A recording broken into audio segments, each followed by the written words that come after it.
Selamat datang di channel Simar Imam. Seperti biasa, jangan lupa pasang headset kalian. Siapkan kopi dan camilan. Lupakan pahitnya kehidupan. Mari kita dengarkan sambil rebahan. Puan Tanah adalah dewa. Bab 179. Saudara Qin, kamu sangat kuat, aku mencintaimu sampai mati.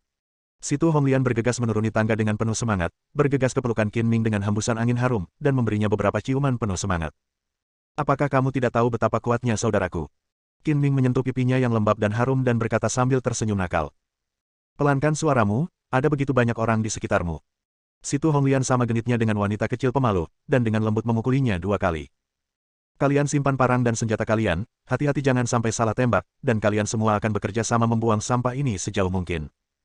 Jiang Dali, yang mengikutinya, berpura-pura tidak mendengar dan memerintahkannya laki-laki untuk membereskan kekacauan itu. Setelah kemenangan, semua orang bertepuk tangan, bersorak, dan jatuh ke tanah karena kagum. Si cantik berinisiatif untuk menciumnya, dan Qin Ming diperlakukan seperti pahlawan. Menyaksikan kekuatan besar Qin Ming, sendirian menyapu bersih ratusan preman dan memukul mundur serangan geng elang langit, sungguh menginspirasi. Hal ini juga melipat gandakan kepercayaan diri para anggota masyarakat teratai merah.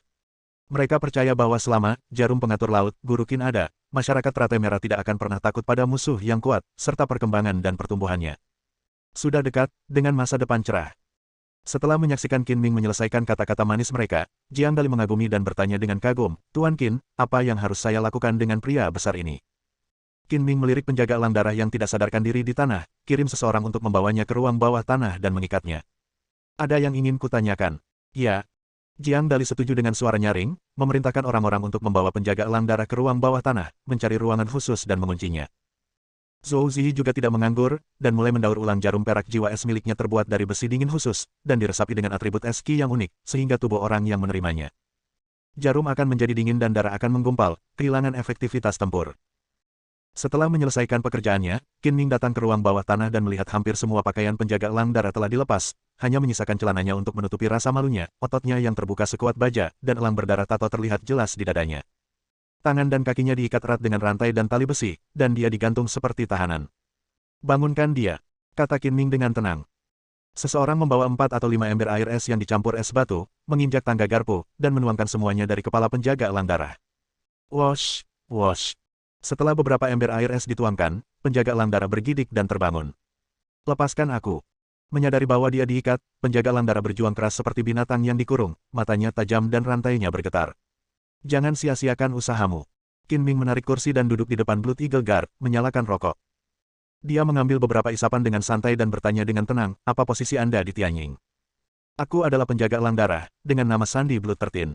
Jika kamu memiliki kemampuan, lepaskan aku. Aku akan bertarung denganmu. Orang yang menyebut dirinya Blood 13 itu meraung. Tidak yakin. Qin Ming berkata sambil tersenyum main-main, jika Anda tidak yakin, saya dapat menurunkan Anda dan menantang Anda lagi. Jika Anda kalah, jawablah beberapa pertanyaan dengan jujur. Jika Anda menang, saya akan melakukannya. Bagaimana kalau membiarkan kamu pergi? Oke, aku khawatir kamu tidak punya nyali. Darah 13 berteriak dengan arogan. Turunkan dia dan kendurkan ikatannya. Qin Ming melambaikan tangannya dan memberi isyarat. Ya, Tuan Qin. Orang-orang di dekatnya mematuhi instruksi Qin Ming dan segera melepaskan darah 13 tanpa ragu-ragu. Bagaimanapun, jika Qin Ming bisa menangkapnya sekali, dia bisa menangkapnya untuk kedua kalinya dan ketiga kalinya. Kali ini, dia tidak bisa melarikan diri meskipun dia menginginkannya. Minggir. Melepaskan diri dari tali, Blood 13 melotot tajam, dan orang-orang yang melepaskan ikatannya begitu ketakutan hingga mereka mundur. Oke, kalian keluar, aku ingin berdebat dengannya sendirian. Untuk menghindari cedera yang tidak disengaja oleh Blood 13, Qin Ming meminta semua orang yang hadir untuk keluar dari ruang bawah tanah. Seperti yang dijanjikan, jika kamu menang, biarkan aku pergi dan mati. Mata Blood 13 melebar karena marah, matanya galak, dan dia menggerakkan tangan, kaki, dan tubuhnya, dan tulangnya berderit. Dia tiba-tiba mengambil rantai besi dari tanah dan mencambuk leher Qin Ming seperti cambuk baja. Qin Ming tidak mengelak, dan dengan cepat mengulurkan tangan untuk meraih ujung lain dari rantai besi yang masuk. Kekuatan satu tangan tiba-tiba meledak, dan dia mendorong dengan kuat ke dalam pelukannya. Sue Sisan buru-buru meraih ujung lain dari rantai besi itu dengan kedua tangannya, mendorong kakinya dengan kuat ke tanah, dan mencoba yang terbaik untuk menariknya ke arahnya kekuatan. Qin Ming bertemu tangan Sue Sisan dengan satu tangan dan jelas berada dalam posisi yang tidak menguntungkan, tetapi rantai besi itu perlahan bergerak ke arahnya. Kaki Bloody 13 juga secara bertahap semakin dekat ke Qin Ming, dia berteriak keras dan langsung meningkatkan kekuatannya dengan satu klik, rantai besi yang ketat itu tiba-tiba putus, dan dia mundur tanpa sadar. Qin Ming juga mundur beberapa langkah, Ketika langkah terakhir menyentuh tanah, dia melesat seperti anak panah dari tali, melompat, dan menendang dada kuat Sue Sisan dengan kedua kakinya. Bang! Bang! Suara seperti drum terdengar terus-menerus. Sue Sisan tidak tahan dan mundur lagi. Qin Ming menginjak dada Sue Sisan, menggunakan kekuatannya untuk terbang kembali di udara seringan burung layang-layang, dan mendarat dengan ringan di tanah.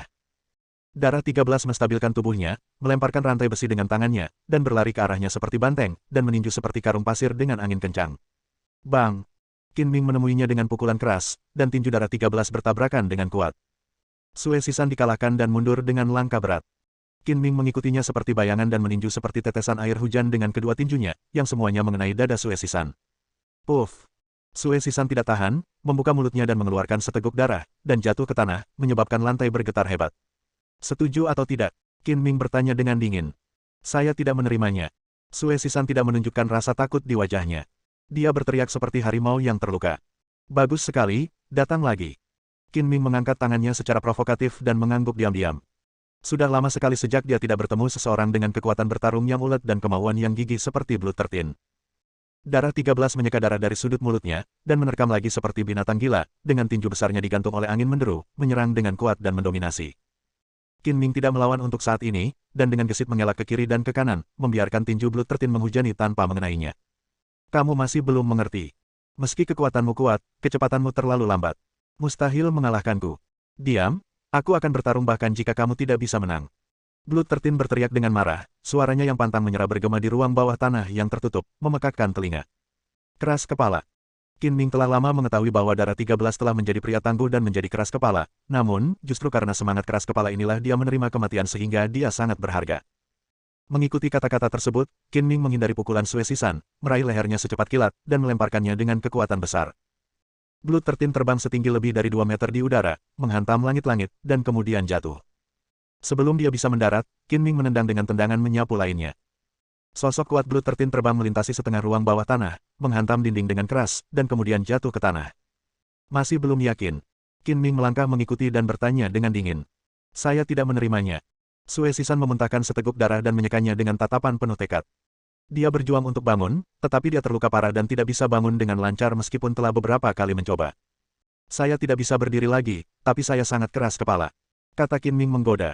Menang atau kalah, aku akan bertarung sampai akhir. Sue Sisan berbaring di tanah, menendang dinding dengan kedua kakinya, melompat keluar, dan memeluk kaki Qin Ming dengan kedua tangan. Qin Ming tidak mengelak dan membiarkan Sue Sisan memeluknya, tetapi tidak peduli seberapa keras Sue Sisan mencoba, kakinya tetap tidak bergerak seolah-olah tertanam dalam-dalam di tanah.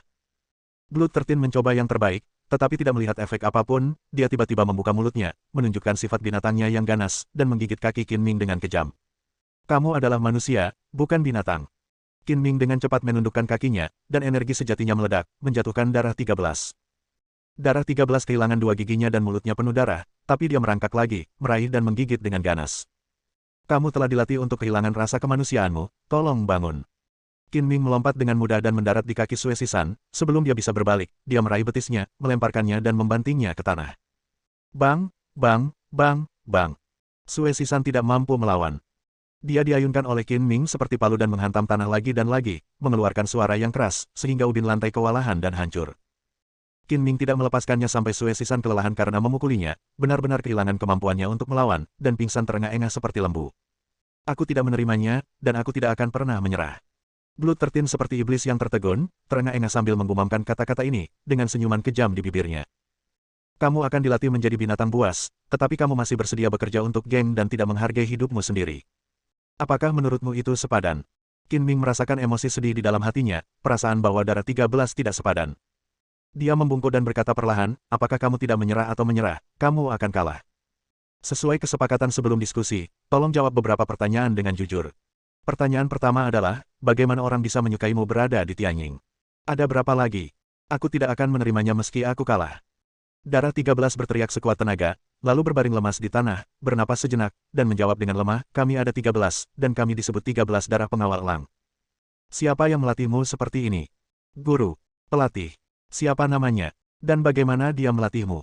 Tanya Qin Ming. Dia tidak punya nama dan selalu memakai topeng elang.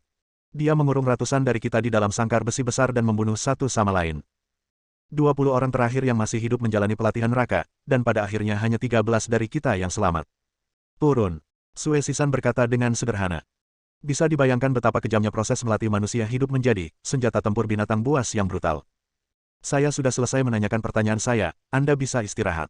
Qin Ming mengangkat tangannya dan dengan lembut menekan leher Sue Sisan. Sue Sisan segera pingsan, dan dia bergumam pada dirinya sendiri, saya harap ketika Anda kembali lagi saat kamu bangun, mimpi burukmu sudah berakhir. Bab 180. San Wu terluka parah dan mampu melarikan diri di bawah perlindungan putus asa dari pengawal elang darah.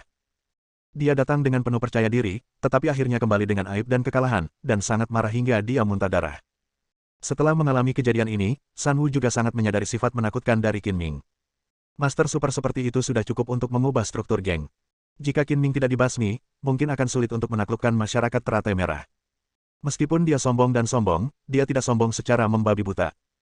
Dia telah mendapat pelajaran mendalam dari saat ini dan tidak berani menyerang masyarakat teratai merah dengan mudah lagi. Namun, dia menganggap Qin Ming sebagai duri di sisinya dan bersumpah untuk membalas dendam cepat atau lambat. Insiden ini juga menyebar dalam semalam. Permintaan kuat Qin Ming untuk tidak mempublikasikan bahwa dia telah memukul mundur geng elang langit sendirian, tetapi itu adalah hasil dari upaya terpadu asosiasi teratai merah untuk melawan musuh bersama. Jadi versi utama dari rumor tersebut adalah bahwa masyarakat teratai merah tidak takut pada musuh yang kuat, bersatu menjadi satu, dan bekerja sama untuk berhasil mengusir geng elang langit yang menyerang dan mengamankan wilayahnya. Akibatnya, reputasi masyarakat teratai merah meningkat, yang merusak reputasi geng elang langit yang dominan. Hal ini juga memberikan harapan bagi beberapa geng kecil dan menengah untuk mencegah geng elang langit mendominasi distrik Nancheng. Namun, beberapa orang juga sangat merasakan krisis ini, seperti Su Feng, pemimpin geng Bliss. Dia merasa bahwa bukanlah hal yang baik bagi masyarakat teratai merah untuk mengusir geng elang langit menunda rencananya untuk mencaplok Red Lotus Society dan sebagai gantinya menargetkan Red Lotus Society. Geng-geng lain, yang paling terkena dampaknya adalah Bliss, yang akan menjadi target berikutnya. Meskipun kemampuan bertarung Su Feng sendiri tidak terlalu bagus, dia licik, dan pandai memainkan trik dan intrik pemimpin geng kebahagiaan. Dia belum mengambil posisi sebagai pemimpin geng, jadi dia tidak mau dianeksasi. Dia sudah mulai menghubungi geng lain untuk membentuk aliansi untuk melawan geng elang langit.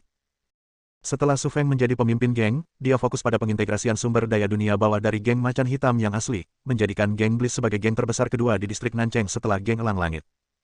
Su Feng memimpin, dan beberapa geng yang tidak ingin dianeksasi merespons secara aktif dan awalnya mencapai niat aliansi, yang secara bertahap menjadi saingan geng elang langit. Tentu saja, Qin Ming tidak tertarik untuk memperhatikan perkelahian antar geng. Selama tidak ada yang menyerang masyarakat teratai merah, dia terlalu malas untuk terlibat. Malam itu, baik dia maupun Situ Honglian tidak pulang, melainkan bermalam di klub Honglian. Siapa yang menyebalkan? Di tengah malam, Situ Honglian yang sedang tidur nyenyak terbangun oleh dering telepon dan mengeluh linglung. Aku lupa mematikan suara ponselku, kembali tidur. Qin Ming memeluk Situ Honglian sedikit, mengangkat telepon di meja samping tempat tidur dan meliriknya. Melihat itu adalah panggilan dari Gu Qingyi, dia buru-buru menjawab panggilan itu. Gu Qingyi menelepon di tengah malam, menjelaskan bahwa ada sesuatu yang mendesak, jika tidak, dia tidak akan mengganggunya saat larut malam. Maaf, aku membangunkanmu. Gu Qingyi meminta maaf di ujung telepon, nadanya menunjukkan kecemasan yang tidak bisa disembunyikan. Kenapa kamu bersikap sopan padaku?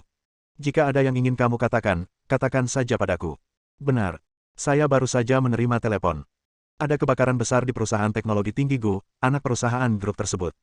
Saya ingin segera ke sana. Bisakah Anda datang dan menjemput saya?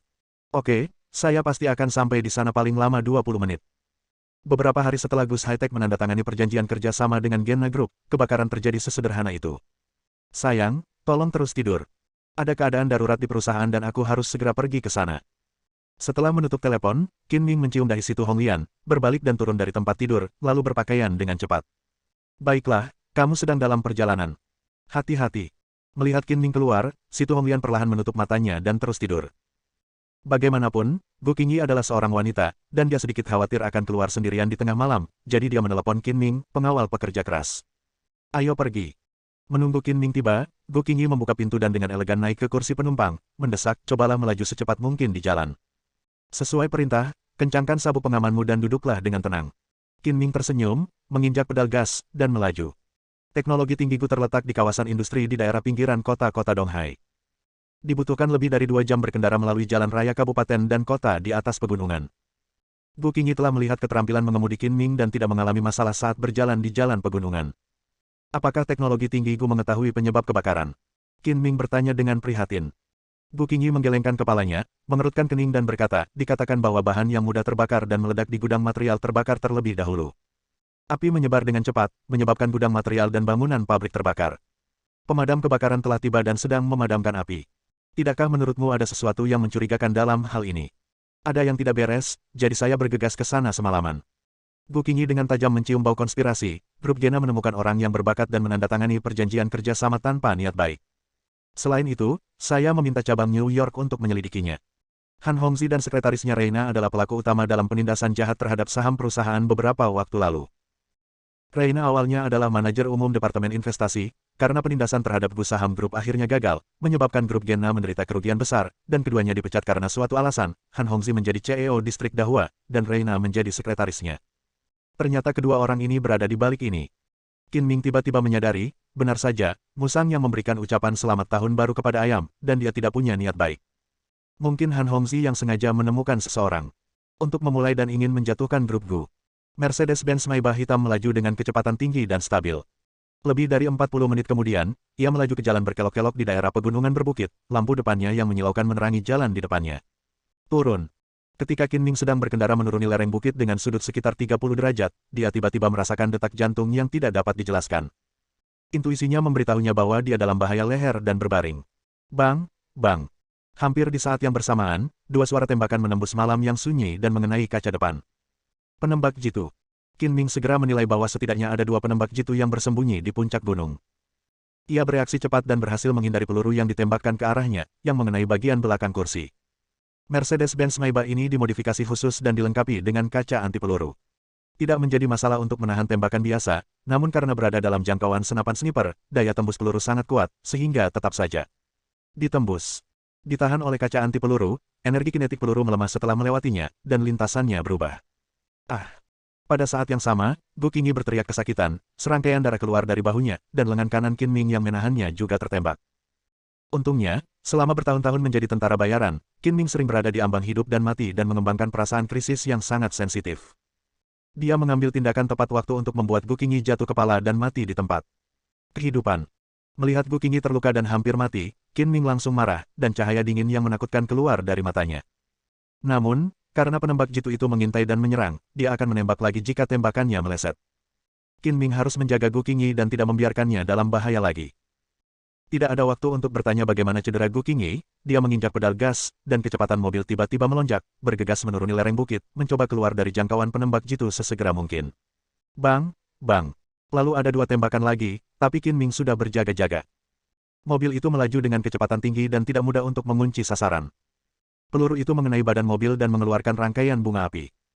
Namun krisis yang lebih besar terjadi silih berganti, Mercedes-Benz Maybach meluncur menuruni lereng bukit dengan kecepatan tinggi. Saat hendak melewati tikungan, tiba-tiba terjadi beberapa kali ledakan ban pecah, bodi mobil bergetar hebat dan kehilangan kendali. Ia bergegas keluar dari jalur dan jatuh ke arah 10 derajat vertikal ke bawah, di aliran gunung setinggi 50 meter. Ah! Gu Qingyi sangat ketakutan hingga wajahnya menjadi pucat dan dia berteriak. Boom! Beberapa detik kemudian, ledakan besar terdengar. Mercedes-Benz menghantam bebatuan di dasar aliran gunung. Berbagai bagian beterbangan dan tersebar, dan api yang menyilaukan melesat ke langit. Jelas sekali bahwa pembunuhan berantai ini direncanakan dengan cermat oleh musuh. Mereka secara khusus mengatur agar penembak jitu menyerang di jalan yang menurun ini, dan memasang paku baja di ujungnya yang cukup untuk melubangi ban maju. Kalaupun penembak jitu meleset, ban mobil akan pecah jika menabrak paku baja, dan pasti akan jatuh ke aliran gunung jika kehilangan kendali. Qin Ming menghitung bahwa tembakan di high-tech Bu tidak sesederhana itu, tetapi dia tidak menyangka ada penembak jitu yang menyergapnya di tengah jalan, dan taktiknya kejam dan ganas. Sekarang kamu akan hancur berkeping-keping, dan kamu akan mati tanpa tempat untuk dikuburkan, kan? Tawa kejam datang dari gunung, kejam dan kejam. Majikan membutuhkan pembunuhan dan keheningan. Tidak boleh ada bahaya tersembunyi yang tersisa.